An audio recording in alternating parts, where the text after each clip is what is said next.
Hello friends, welcome back again to your channel walk with me.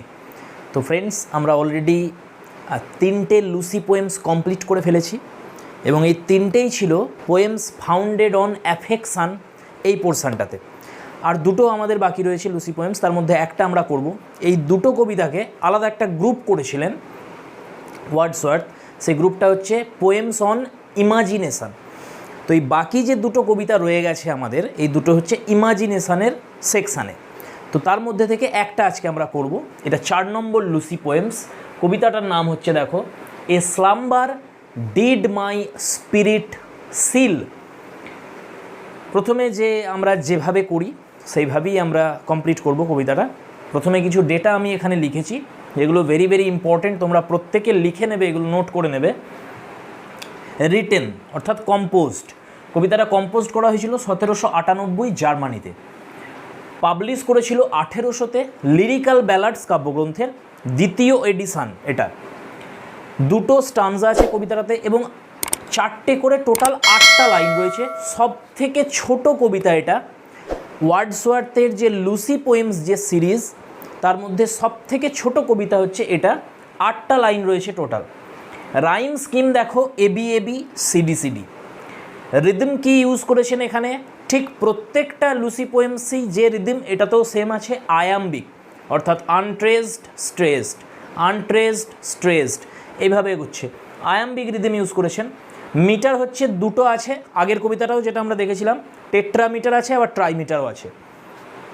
Type, এটা একটা lyric এবং প্রত্যেকটা Lucy পোয়েমের মধ্যে এটা এলিজি, অর্থাৎ একটা শোকের সুর কিন্তু গোটা কবিতা জুড়ে রয়েছে। এলিজিয়াক টোন রয়েছে। টুলস কী কী ইউজ করেছেন ওয়ার্ডসওয়ার্থ, ঠিক আগের কবিতার মতনই ইমেজেরি ইউজ করেছেন এবং সিম্পল ল্যাঙ্গুয়েজ এই কবিতাতেও রয়েছে। ফিগার্স, ফিগার্স অফ স্পিচ এখানে 4টে রয়েছে টোটাল। হাইপারবেটান, ইউফিমিজম, অ্যালিটারেশন এবং পলিসিনডেটান। আমরা আলোচনা করব যখন কবিতাটা পড়ব, সমস্ত কিছুই আমরা ডিসকাস করব। তো চলো আগে আমরা পড়ে নিই কবিতাটা। A slumber did my spirit seal, written in Germany, William Wordsworth. তো ফার্স্ট স্টানজা পড়া যাক। A slumber did my spirit seal, I had no human fears. She seemed a thing that could not feel the touch of earthly years. Second stanza চলে আসি আমরা। No motion has she now, no force.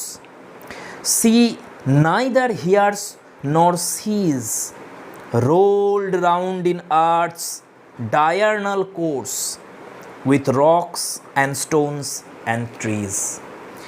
Friends, এবার আমরা বঙ্গানুবাদটা করি, আমরা বাংলা মানেটা দেখি এটার কি।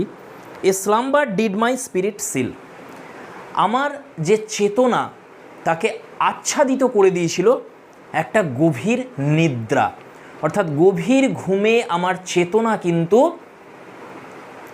স্থির হয়ে গিয়েছিল বা আবদ্ধ হয়ে গিয়েছিল আমার চেতনা একটা গভীর ঘুমের দ্বারা। I had no human fears, মানবিক যে ভয় ভীতিগুলো রয়েছে সেগুলো কিন্তু আর আমি অনুভব করছিলাম না। সবথেকে বড় ভয় একটা মানুষের কি? মৃত্যু। মৃত্যু হচ্ছে একটা মানুষের জীবনের সবথেকে বড় ভয়। প্রত্যেকটা মানুষ ভয় পায় মৃত্যুকে, মরতে কেউ চায় না, সবাই বেঁচে থাকতে চায়। তো এই ভয়টাও কবি বলছেন আমার ভিতর থেকে যেন চলে গিয়েছিল, কারণ আমার চেতনাই ছিল না, তাই হিউম্যান ফিয়ার্সও আমার ভিতরে ছিল না। সি সিমড, আচ্ছা ফ্রেন্ডস মনে রাখবে, টোটাল 5টা লুসি পোয়েমসের মধ্যে এইটাই হচ্ছে একমাত্র লুসি পোয়েম যেখানে লুসি নামের উল্লেখ নেই, অর্থাৎ লুসি এই শব্দটা কিন্তু ব্যবহার করেননি কবি, কিন্তু আমরা এটা বুঝতে পারছি এটা লুসিকেই উল্লেখ করছে, শুধুমাত্র প্রোনাউনটা ব্যবহার করা হয়েছে সি, এখানে she for Lucy. She seemed a thing that could not feel the touch of earthly years. কবি এখানে বলছেন যে লুসিকে মনে হচ্ছিল যে সে এমন একটা বস্তু, এখানে থিংস অফ ইউজ করেছেন ওয়ার্ডসওয়ার্থ, এমন একটা বস্তু যাকে সময় স্পর্শ করতে পারে না। ফ্রেন্ডস, এখানে আর্থলি ইয়ার্স এই যে ফ্রেজটা, এটা অ্যাকচুয়ালি মিন করছে টাইমকে, অর্থাৎ চেঞ্জ অফ টাইম। যেমন আমরা দেখেছিলাম এই একই সিম্বল ব্যবহার করেছিলেন কবি আগের কবিতাটাতে, সেখানে হুইলস ছিল, যে লুসি আমরা দেখছিলাম যে একটা কুঁড়ে ঘরের ভেতরে বসে, সেই পাহাড় দিয়ে ঘেরা জায়গাটা রয়েছে, সেখানে একটা কুঁড়ে ঘরে অগ্নিকুণ্ডের পাশে লুসি চরকা কাটছিল, তাহলে সেই যে চাকা ঘোরাচ্ছিল হুইলস, সেটাও সময়ের প্রতীক ছিল। ঠিক একইভাবে এখানে আর্থলি ইয়ার্স, এই যেটা মানে পার্থিব বছর যেটাকে বলা হয়, পৃথিবীর বছর, যে ইয়ার্স একটার পর একটা বছর চলে যাচ্ছে, এই বছর দিয়ে আসলে বোঝানো হচ্ছে সময়কে, প্যাসেজ অফ টাইম বোঝানো হচ্ছে। তো এই যে সময় বা কাল যেটাকে আমরা বলি, এই কাল কিন্তু লুসির ওপরে কোনো প্রভাব বিস্তার করতে পারবে না, কোনো দিন পারবে না, কারণ লুসি হচ্ছে একটা থিং, একটা বস্তুর ওপরে কখনো কাল প্রভাব বিস্তার করতে পারে না। মানে যেমন ধরে নাও যে এই যে আমাদের যে গ্রহগুলো রয়েছে, প্ল্যানেটগুলো, এগুলো তো এক একটা বস্তু, এগুলো তো প্রাণী নয় কোনো, তাই এর ওপরে সময় কোনো প্রভাব বিস্তার করতে পারে না। কোটি কোটি বছর ধরে এগুলো মুভ করছে, এগুলো ঘুরতে থাকছে, সময় এদের ওপর প্রভাব বিস্তার করছে না। কিন্তু একটা প্রাণী যদি হয়, সেই প্রাণীটার আয়ু কত বছর হবে? কোনো প্রাণীর আয়ু 10 বছর হয়, কোনো প্রাণীর আয়ু 100 বছর হতে পারে, 300 বছর পর্যন্ত বাঁচতে পারে কোনো কোনো প্রাণী, তার বেশি তো নয়। তাহলে মৃত্যু অবধারিত, যার মধ্যে প্রাণ রয়েছে। তাহলে কবি এখানে বলতে চাইছেন যে লুসিকে আমি ভেবেছিলাম যে সে কোনো প্রাণী নয়, তার মধ্যে প্রাণ নেই, সে এমন একটা বস্তু যার উপরে সময় প্রভাব বিস্তার করতে পারে না। এই ভুল ধারণাটা কবির হয়েছিল। কেন হয়েছিল? কারণ তার চেতনাকে ঢেকে রেখেছিল একটা ঘুম, স্লাম্বার। ফ্রেন্ডস, এখানে স্লাম্বার বলতে অ্যাকচুয়ালি কবির যে ভ্রান্তি, ইলিউশন, সেটাকে বোঝাচ্ছে। তাহলে তোমরা এখানে এগুলো মনে রাখবে যে আর্থলি ইয়ার্স মানে বোঝাচ্ছে কি? Passage of time. আমি লিখেও দিচ্ছি, তো আমি আশা করবো এগুলো তোমরা নোট করে নিয়েছো। এবার দেখো, যে কোনো কোশ্চেনের অ্যান্সারের জন্য আগে তোমাদের বুঝতে হবে যে অ্যালিউশনগুলো কিসের, কোন শব্দের দ্বারা কবি অ্যাকচুয়ালি কি বোঝাচ্ছেন। তাহলে প্রথমেই আমরা দেখতে পেয়েছি স্লাম্বার। স্লাম্বার শব্দটার যেটা শাব্দিক অর্থ, স্লাম্বার মানে শীত ঘুম, আমরা যেটাকে বলি যে সাপ শীত ঘুম দেয়, শীতকালে দীর্ঘ সময় ধরে ঘুমায়, সেটাকে স্লাম্বার বলা হয়, হাইবারনেশন বলা হয়, এটাকে ডিপ স্লিপ বলা হয়।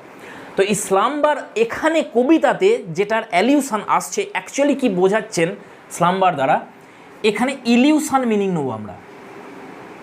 ইলিউশন, ইলিউশন মানে হচ্ছে ভ্রম। এখানে কবির একটা ভ্রম হয়েছে, ভুল ধারণা হয়েছে, অজ্ঞতার সৃষ্টি হয়েছে। নেক্সট কি আছে এখানে আমরা দেখব স্পিরিট। ফ্রেন্ডস, স্পিরিট মানে আমরা জানি অ্যাকচুয়ালি আত্মা। তো প্রত্যেক ধর্মেই এই স্পিরিটের একটা আইডিয়া রয়েছে।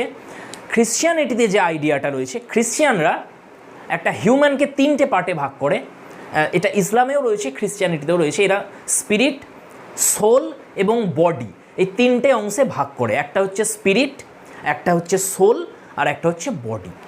আমরাও এইভাবে ভাগ করি, আমরা নামগুলো আলাদা আলাদা দিই, যেটা সনাতন ধর্মে রয়েছে। আমরাও আত্মায় বিশ্বাস করি, আমরা জীবাত্মাতেও বিশ্বাস করি, আমরা অষ্টপুরীতে বিশ্বাস করি, আমরা দেহে বিশ্বাস করি, যেটাকে শরীর আমরা বলি। তো যাই হোক, এখানে কিন্তু ওই অর্থে আত্মাকে নেওয়া হয়নি।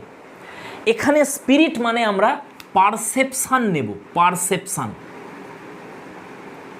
তবে অ্যাকচুয়ালি সঠিক হবে। তুমি এটাকে কনসাসনেসও বলতে পারো, কনসাসনেসও বলতে পারো এটাকে।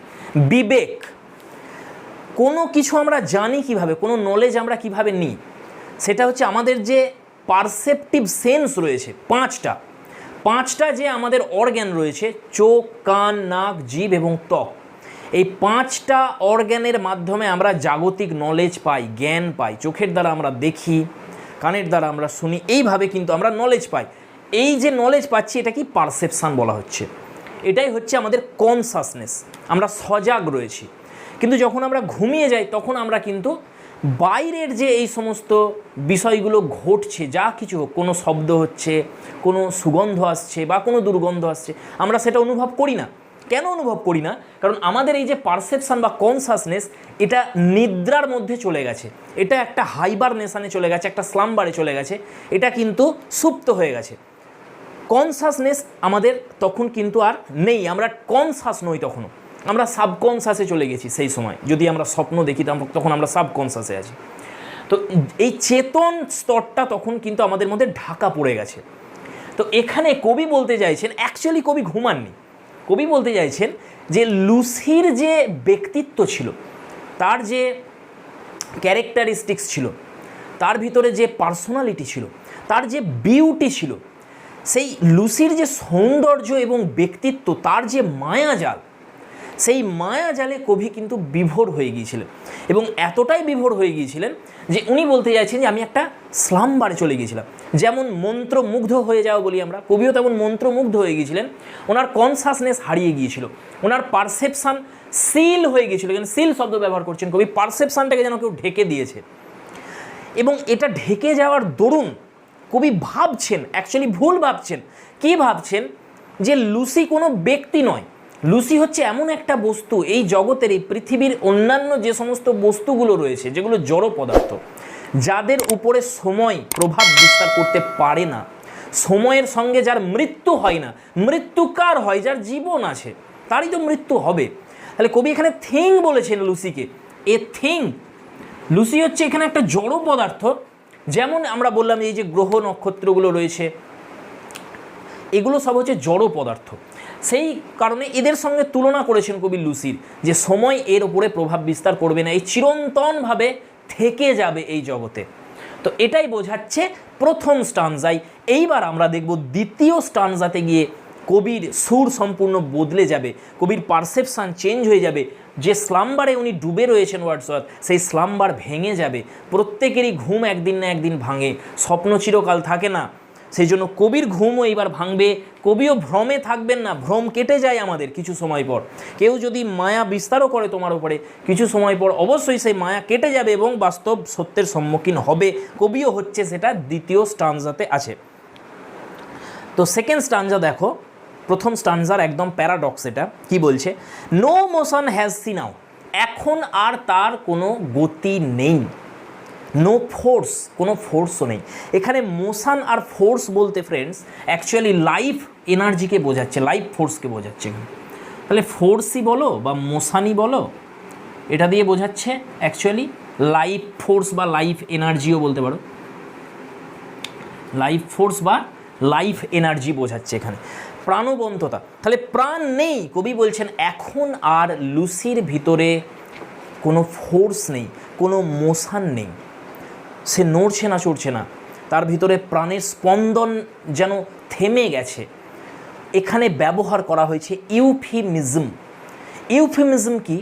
ইউফিমিজম হচ্ছে একটা ফিগার অফ স্পিচ, একটা অলংকার ভাষার, যেখানে কঠিন কোনো শব্দ প্রয়োগ না করে আমরা কোমল শব্দের দ্বারা কঠোর বাস্তবকে বোঝাই।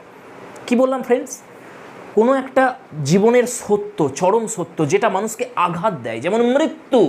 কারণ মৃত্যু হয়েছে তোমার প্রিয়জনের, তাহলে এই যে মৃত্যু, এটা একটা চরম সত্য, কিন্তু এটা কতটা কঠিন, কতটা কঠোর, কতটা মানুষকে আঘাত দেয় এই কথাটা বললে, যে সে মারা গেছে, তার মৃত্যু হয়ে গেছে। এই রকম আমরা কঠিন শব্দ ব্যবহার না করে একই জিনিস বোঝাতে যখন আমরা কোমল শব্দ ব্যবহার করি, যেমন আমরা সে মারা গেছে না বলে আমরা বললাম যে সে শেষ নিঃশ্বাস ত্যাগ করেছে, তার পঞ্চত্ব প্রাপ্তি ঘটেছে, এইসব আমরা বলি। সে পরলোকে গমন করেছে, এসব আমরা বলি। তো এটা শুনে একটু ভালো লাগে আমাদের, বিষয়টা একই, সেই মৃত্যু কি বোঝাচ্ছি। তো এই ফিগার অফ স্পিচটার নাম হচ্ছে ইউফিমিজম। তো এখানেও কবি ইউফিমিজম ব্যবহার করেছেন, মানে কবি ডাইরেক্ট বলছেন না যে লুসি মারা গেছে, লুসি হ্যাজ ডায়েড কবি বলছেন না। আর একটা কবিতায় আমরা দেখেছিলাম লুসি সিজ টু বি কবি ইউজ করেছিলেন, সিজ টু বি, লুসি থেমে গেছে তার জীবনটা। এখানে উনি বলছেন যে নো মোশন, নো ফোর্স, এইভাবে ইউফিমিজমের ব্যবহার করে উনি বোঝাচ্ছেন যে লুসি মারা গেছে অ্যাকচুয়ালি। সি নাইদার হিয়ার্স নর সিজ, লুসি এখন আর শুনতেও পায় না, লুসি এখন আর দেখতেও পায় না। Rolled round in earth's diurnal course, earth's diurnal course, এই যে ডায়ার্নাল শব্দটা, এটা অ্যাকচুয়ালি ডে, এই যে ওয়ার্ডটা ডে, ডে ওয়ার্ডটা হচ্ছে একটা নাউন। এই নাউনের যদি আমরা অ্যাডজেক্টিভ ফর্ম বানাই, সেখান থেকে হয়ে যাবে ডায়ার্নাল, এটা অ্যাডজেক্টিভ ফর্ম হয়ে যায় ফ্রেন্ডস। তেমনই নাইট যদি আমরা, নাউন হচ্ছে নাইট, এই নাইটের যদি আমরা অ্যাডজেক্টিভ বানাই, সেটা হয়ে যায় নকটার্নাল, নকটার্নাল, এটা অ্যাডজেক্টিভ। তো এইগুলো অ্যাকচুয়ালি অ্যাডজেক্টিভ, ডে আর নাইটের অ্যাডজেক্টিভ। ডে এর অ্যাডজেক্টিভ হচ্ছে ডায়ার্নাল, আর নাইটের অ্যাডজেক্টিভ ফর্ম হচ্ছে নকটার্নাল। যেমন আমরা যদি বলি যে পেঁচা হচ্ছে একটা নৈশকালীন পাখি, মানে রাত্রে যে উড়ে বেড়ায়। তো এই যে নৈশকালীন বলছি, নৈশ বা নিশাচর যেটাকে আমরা বলি, এটাকে ইংলিশে বলা হয় নকটার্নাল, এটা নাইটের অ্যাডজেক্টিভ।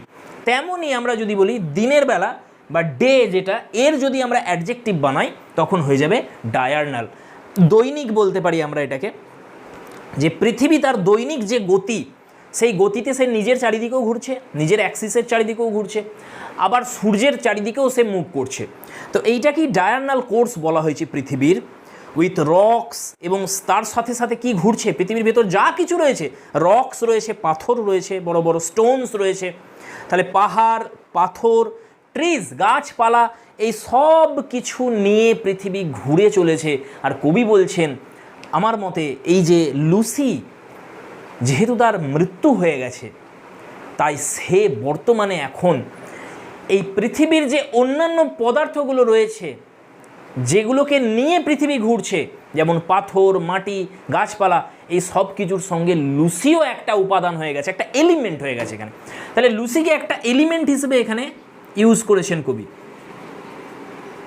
তাহলে এই পৃথিবীর মধ্যে যা কিছু এলিমেন্ট রয়েছে, আমরা জানি জল রয়েছে, মাটি রয়েছে, এগুলো সব এলিমেন্ট এক একটা, এদের নিয়েই তৈরি হয়েছে আমাদের পৃথিবীটা। তাহলে এই লুসিও যেন মনে হচ্ছে এই এলিমেন্ট হয়ে গেছে। কারণ কি? কারণ মারা গেছে লুসি, লুসির বডি কবরস্থ করা হয়েছে। তাহলে এখন তো সেটা শুধুমাত্র মাটিই আমরা ধরে নিতে পারি, শরীরটাকে, প্রাণ নেই তার ভিতরে। সেই জন্য এখন সেই লুসির সাথে একটা পাহাড়ের কোনো পার্থক্য নেই, লুসির সাথে একটা নদীর কোনো পার্থক্য নেই, লুসির সাথে একটা গাছের কোনো পার্থক্য নেই। এইবার এইখানে তোমরা বলতে পারো যে দাদা গাছের তো প্রাণ আছে, গাছ তো জড় পদার্থ নয়। কিন্তু ভালো করে দেখো, কবিতাটা যখন লেখা হয়েছে 1798-এ, তখনও কিন্তু আবিষ্কার হয়নি যে গাছেরও প্রাণ আছে। তখন ভাবা হতো যে গাছ হচ্ছে জড় পদার্থ, অ্যাকচুয়ালি গাছের প্রাণ নেই। 1901-এ জগদীশচন্দ্র বসু আবিষ্কার করেন যে গাছও কিন্তু সেন্স রয়েছে গাছের, এরাও সেন্সিটিভ। তো যাই হোক, কবি এখানে এটাই বোঝাতে চাইছেন যে জড় পদার্থগুলো রয়েছে, ইনঅ্যানিমেট অবজেক্টগুলো রয়েছে আমাদের এই জগতে, সময় এদের ওপর প্রভাব বিস্তার করতে পারে না।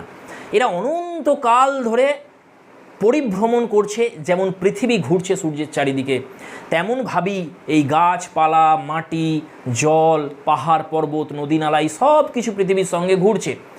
লুসি যতদিন জীবিত ছিল ততদিন তার মৃত্যুর ভয় ছিল, কিন্তু যখনই মৃত্যু ঘটে গেছে, সে যেন এই সমস্ত যে এলিমেন্টগুলো পৃথিবীর, এর সাথে এক হয়ে গেছে, সেও যেন ঘুরছে, সে নেচার বা প্রকৃতির একটা অংশ হয়ে গেছে, সে প্রকৃতির সন্তান হয়ে গেছে, এটা বোঝাতে চাইছেন কবি। তাহলে প্রথম স্টানজাতে আমরা দেখলাম কবি বলছিলেন যে উনি একটা ঘুমের মধ্যে ছিলেন, আসলে উনি একটা ভ্রমের মধ্যে ছিলেন, যে লুসি এত সুন্দর, লুসির ব্যক্তিত্ব এত মহৎ, এত এলিগেন্ট, যে লুসির কখনো মৃত্যুই হবে না, সে এমন একটা বস্তু যে সে হচ্ছে অমর, সে ইমমর্টাল। কিন্তু এই ধারণাটা ভুলে প্রমাণিত হয়ে গেল। ঠিক পরের স্টানজাতে আমরা দেখলাম যে লুসির মৃত্যু হয়ে গেছে অলরেডি, কিন্তু মৃত্যুর পরে কবি বলছেন যে তার ধারণা সঠিকই হয়েছে, যে লুসি এখন এই প্রকৃতির সন্তানে পরিণত হয়েছে, প্রকৃতির একটা অংশে পরিণত হয়েছে, যার ওপরে সময় কখনো প্রভাব বিস্তার করতে পারে না, প্রকৃতির ওপরে সময় প্রভাব বিস্তার করতে পারে না, সময় সবসময় প্রাণের ওপরে প্রভাব বিস্তার করে।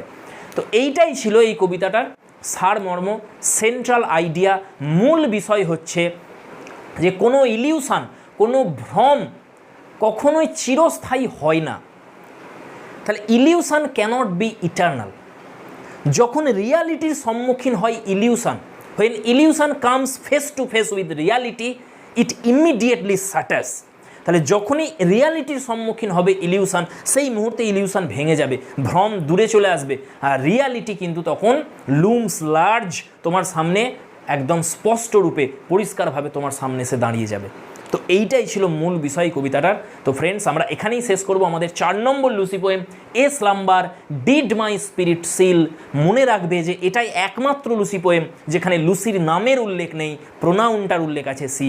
আর একটা আমাদের কবিতা রইল লুসি পোয়েমসের, যেটা আমরা নেক্সট ক্লাসে করব। তো friends, thank you very much এটা দেখার জন্য। যদি তোমাদের ভালো লাগে আমার অ্যানালিসিস, অবশ্যই লাইক করবে, শেয়ার করবে এবং সাবস্ক্রাইব করবে। এবং ফ্রেন্ডস, অবশ্যই তোমরা পীযূষদার পাঠশালা চ্যানেলটা ফলো করো। আমি আজকেই ভিডিও দেব, সেখানে আমরা প্রাইমারি টেটের জন্য ইংলিশ এবং বাংলা 30-30 নম্বর যে থাকে, এই দুটোর ওপরেই ভিডিও নিয়ে আসবো, সিরিজ নিয়ে আসছি। তো তোমরা দেখতে থাকো। থ্যাংক ইউ, দেখা হচ্ছে নেক্সট ভিডিওতে।